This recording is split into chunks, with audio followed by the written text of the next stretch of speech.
ನಮಸ್ತೆ ಎಲ್ರಿಗೂ. ಇವತ್ತು ನಾವು ಬೀಟ್ರೂಟ್ ಗೊಜ್ಜು ಮಾಡ್ತಾಯಿದ್ದೀವಿ. ಸೊ ಫಸ್ಟ್ ಒಂದು ಮಿಕ್ಸಿಗೆ ಕೊಬ್ಬರಿ, ಶುಂಠಿ, ಬೆಳ್ಳುಳ್ಳಿ, ಟೊಮ್ಯಾಟೊ, ಸಾಂಬಾರು ಪುಡಿ, ನೀರು ಹಾಕ್ಕೋಬೇಕು.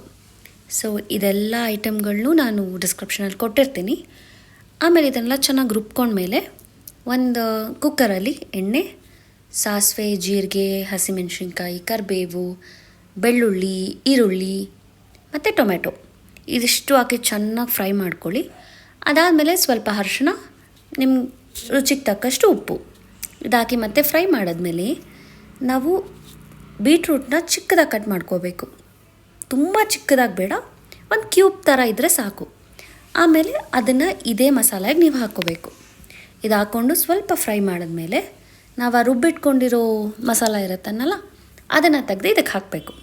ಅದು ಹಾಕಿ ಒಂದು 2 ಮಿನಿಟ್ಸ್ ಚೆನ್ನಾಗಿ ಅಲ್ಲೇ ಆ ಮಸಾಲ ಸ್ಮೆಲ್ ಹೋಗೋವರೆಗೂ ಫ್ರೈ ಮಾಡ್ಕೊಳ್ಳಿ. ಮತ್ತು ಎಷ್ಟು ನೀರು ಬೇಕು ಆ ಒಂದು ಇದರಲ್ಲಿ ಅಳತೆಯಲ್ಲಿ ನೀರು ಹಾಕ್ಕೊಂಡು ಒಂದು 2 ವಿಸಲ್ ಬರಬೇಕು. ಆವಾಗ ಬೀಟ್ರೂಟ್ ಕೂಡ ಚೆನ್ನಾಗಿ ಬೆಂದಿರುತ್ತೆ. ಮತ್ತು ಇದನ್ನು ಬಿಸಿ ಬಿಸಿ ಅನ್ನಕ್ಕೆ, ಚಪಾತಿ, ದೋಸೆಗೆ ತಿನ್ಬೋದು.